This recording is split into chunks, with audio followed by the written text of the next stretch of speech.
Al-Anfal ayat 2. Innamal mu'minuna alladzina idza dzukirallahu wajilat qulubuhum.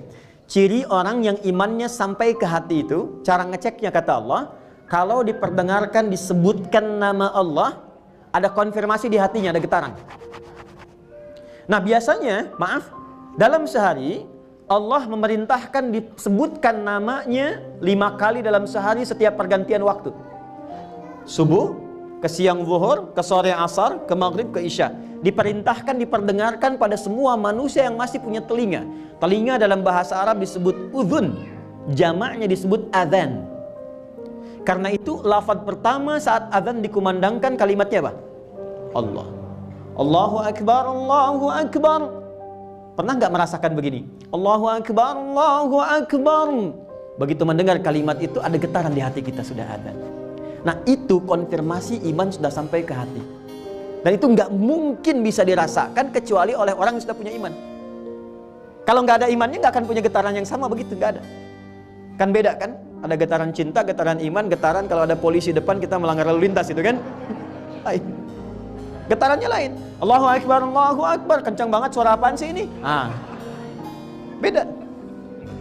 Nah, iman standar, lagi-lagi standar nih. Iman standar itu konfirmasinya begitu diucapkan langsung ada getaran. Itu standar iman. Allahu Akbar, Allahu Akbar. Subuh misalnya jam 4:06. 4:06. Allahu Akbar, Allahu Akbar. Ada getaran, cepat bangun, sudah adzan. Nah itu menunjukkan imannya standar.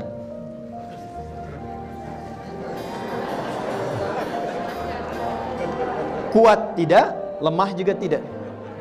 Itu dalilnya Quran surah keempat ayat 103 di ujung ayatnya. Inna salata kanat 'alal mu'minina kitaban mawquta. Orang beriman itu tahu waktu salat. Konfirmasinya Allahu Akbar, Allahu Akbar. Ya Allah, sudah adzan, standar. Kalau kuat, dia tunggu baru selesai isya, dah nunggu subuh.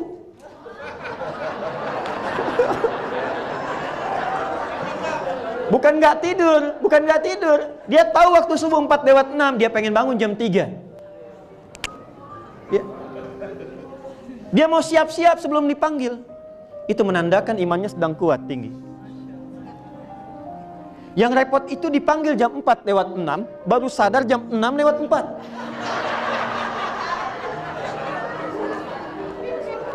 Tapi kalau masih ingat sholat, masih ada konfirmasi iman. Yang bahaya itu begini, mengaku beriman, mengaku muslim, di KTP-nya Islam, tapi nggak ada getaran di jiwanya. Allahu Akbar, netral aja, sholat tidak dikerjakan, puasa dilewati. Nah ini yang dimaksudkan iman bermasalah, qalbun mayyit. Nah saya mau kesini, saya teruskan lagi. Syarat pertama, Bapak Ibu sekalian, untuk mendapatkan surga Firdaus itu harus dikonfirmasi keberadaan iman dalam diri kita. Nah, ini masing-masing yang bisa menilai diri masing-masing. Jadi kalau kita merasa ingin memasuki surga Firdaus, mulai sekarang konfirmasikan kekuatan iman itu melekat dalam hati kita. Yang tahu cuma kita sendiri. Apakah imannya kuat, standar, atau di bawah standar. Allahu Akbar, Allahu Akbar. Bahkan sekarang udah ada yang lihat jam berapa asar. Sudah ada yang menyiapkan maghrib, menyiapkan isya. Berbahagialah. Pokoknya sepanjang ada getaran dalam jiwa kita yang mengonfirmasi keagungan Allah, maka disitulah kita masuk dalam level golongan apa? Mu'minun. Qad aflahal mu'minun. Kuncinya sudah ada. Nah sekarang cara melatihnya bagaimana? Supaya iman itu semakin kuat, dijaga sampai dengan meninggal. Karena kalau nggak dilatih sinyalnya redup, Bu, Pak. Kalau nggak dilatih sinyalnya redup. Kayak Anda punya handphone, kalau sudah baterainya lemah kan harus dicas kan? Kalau mau dicas kan biasanya pakai kabel kan? Ada adaptornya disambungkan kan? Kabel itu bahasa Arabnya habel. Disambungkan ada energi lagi masuk dalam diri kita, masuk dalam handphone. Baterainya kuat lagi. Nah, harus ada tali yang menyambungkan kita dengan Allah. Hablum minallah. Cas, untuk mengecas supaya iman itu lebih kuat lagi. Maka bentuknya apa? Perhatikan kalimatnya baik-baik. Qad aflahal mu'minun alladzina hum fi salatihim khasyun. Amalannya 1. Ini netral, Anda mau jadi apapun, mau jadi notaris, mau jadi pejabat yang lain dan sebagainya. Pokoknya kalau ini dikerjakan, jaminannya firdaus, bukan sekedar jannah. Salat, perhatikan, salatnya khusyuk.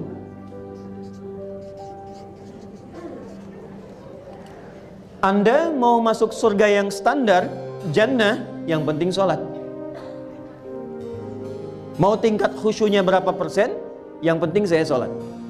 Tapi ketika level Anda ingin dinaikkan, saya pengen firdaus, kata Allah konfirmasikan, alladzina hum fi sholatihim khashi'un. Maka calon penghuni surga firdaus itu tidak akan dia menunaikan sholat kecuali berusaha menunaikan dengan khusyuk semampu yang bisa dia lakukan. Itu beda rasanya.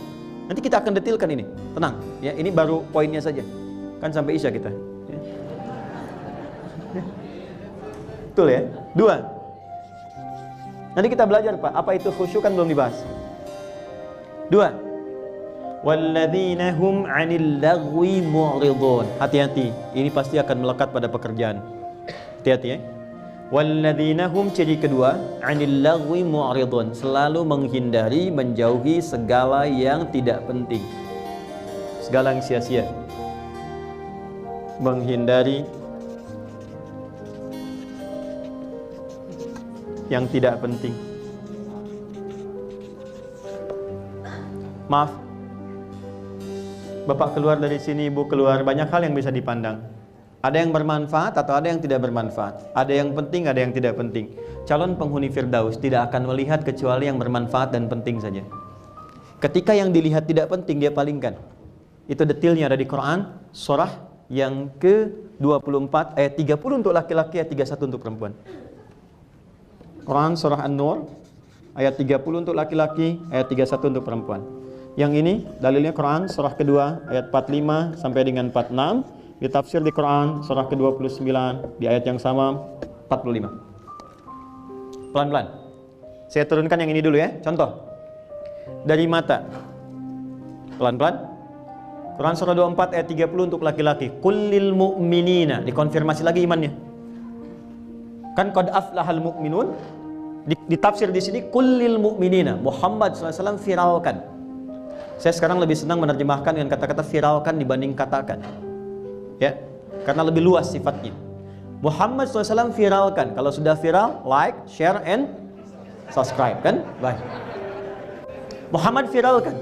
Katakan pada semua yang merasa beriman, yaghuddu min absarihim, maka praktekan ghaddul basar. Apa itu ghaddul basar?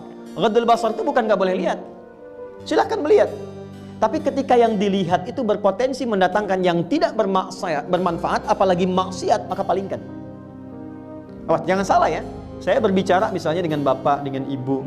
Dalam Islam silahkan saling menatap, gak ada masalah. Tapi ketika yang ditatap itu berpotensi mendatangkan hal yang tidak bermanfaat, bahkan maksiat, palingkan. Anda silahkan cek WA, lihat gambar macam-macam YouTube. Ketika tatkala melihat itu ada hal yang tidak bermanfaat, palingkan. Definisi palingkan itu bisa hapus, bisa ganti, ya, bisa kita palingkan dengan nyata. Ya. Jadi bukan nggak boleh lihat. Ini penting saya tegaskan karena saya dulu pernah 2002 di Jogja, ada seseorang yang memahami ayat ini nggak boleh lihat gitu. Jadi dia naik sepeda ke pinggir jalan raya, matanya nunduk begini tuh. Nah, sekira ini penting untuk ditekankan kembali ya. Kemudian wa kullil mu'minati, perempuan juga begitu. Yaghdudna min absarihinna. Jaga pandangannya. Dari mata turun ke kelisan dulu, Bu. Kelisan. Jangan langsung ke hati aja ya. Jangan langsung ke hati, turun ke kelisan. Yang dipanggil imannya lagi. Enggak, saya mau detilkan tentang kalimat anil lagwi mu'ridun. Kan ada kan kata-kata yang tidak manfaat? Ya kan? Apa di antara contohnya? Lawan dari semua yang baik. Celaan itu gak bermanfaat, hoax itu gak bermanfaat, maaf ya, cacian gak bermanfaat, berdebat yang tidak benar, debat kusir gak bermanfaat. Maka turunlah Quran surah 49 di ayat yang ke-11 sampai 12 misalnya.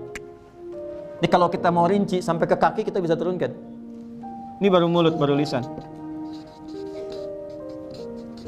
Ya ayyuhalladzina amanu, hai semua orang yang telah merasakan beriman. Iman. La yasra qaumin qaum, jangan saling mencela. Ketika Anda menuliskan Notaris Muslim Indonesia, Anda katakan bersama menggapai Firdaus, bersama menggapai Jannah, maka konsekuensinya sifat-sifat ahli Jannah itu turunkan dalam perilaku kita. Jangan sampai di keluarga besar ini ada yang saling mengecilkan, saling ingin menjatuhkan, saling mengungkap aib dan sebagainya. Baik itu di lingkungan keluarga, kalau disebut besar termasuk keluarga besar yang tidak ikut ke sini. Ibu datang, suami di rumah, jangan sampai bikin pengajian ibu yang suami disebutkan. Betul, ini contoh yang contohnya nyata diungkap di Quran, surah keempat ayat 34. Karena di antara nama perempuan itu kalau banyakan disebut nisa. Kalau laki-laki namanya konsisten, Bu. Sendiri ataupun banyak, itu akar katanya satu. Satu. Kalau sendiri rajul, rajulun. Kalau banyakan rijalun, hurufnya nggak berubah. Rajul itu tegak, ya, berwibawa, tegas. Makanya kaki disebut rijlun karena tegas, kuat. Ya, jadi kalau ada laki-laki yang melambai, nah itu ya itu keluar dari sifat rujuliyahnya. Perempuan itu namanya dua. Kalau sendirian dia mar'ah. Saya detilkan sedikit ya. Kalau sendirian mar'ah. Kalau banyakan seperti ini nisa. Berubah jadi nisa. Ya, jadi nisa itu artinya apa? Bukan perempuan. Bukan wanita, nggak usah maksa. Ya. Nisa itu perempuan. Udah pakai perempuan. Banyak An-Nisa. Tapi kalau sendirian dia mar'ah. Mar'ah itu dari kata muru'ah seperti mir'ah. Maknanya tiga. Satu yang senang tampil indah. Makanya perempuan disebut dengan mar'ah karena memang cenderung pada keindahan. Ya, dan itu biasa. Makanya mir'ah itu disebut cermin itu mir'ah bahasa Arab seperti mar'ah. Jadi kalau ibu bawa cermin, bawa kaca, itu biasa. Diperiksa di dompet ada kaca, nggak apa-apa. Di handphone ngaca, nggak ada masalah. Masuk ke sini ada kaca, lihat lagi, wajar. Ya. Tapi ingat, mar'ah juga seperti mir'ah. Al-mar'atu kal mir'ah. Perempuan punya nilai perasa seperti cermin. Ibu pernah lihat cermin ya? Kalau cermin itu dilempar sampai pecah, bisa nggak disusun kembali? Jangan salah. Bisa disusun kembali, tapi tak mampu memantulkan bayangan yang sempurna. Sama dengan perempuan, jika dia tersakiti, bisa cepat memaafkan, tapi sulit melupakan apa yang telah dialami.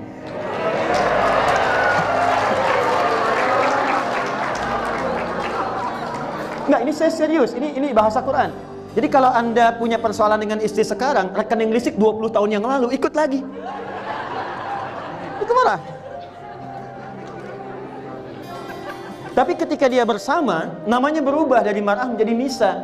Nisa itu apa? Dari kata nasa, senang mengungkapkan apa yang dirasakan. Saya nggak bilang curhat ya, cuman suka mengungkapkan apa yang dirasakan. Persoalannya kata Quran, ya Quran surah keempat ayat 34, Fas-salihatu qanitatun hafizatu lil ghaibi bima hafizallah. Kadang-kadang ketemu dengan temannya yang dicurhatkan hal yang tidak seharusnya keluar. Dari mata turun ke lisan. Ibu kumpul, teteh apa kabar? Baik, alhamdulillah. Gimana pekerjaan? Semua lancar. Keluarga? Alhamdulillah sehat. Suami bagaimana? Di situ masalahnya.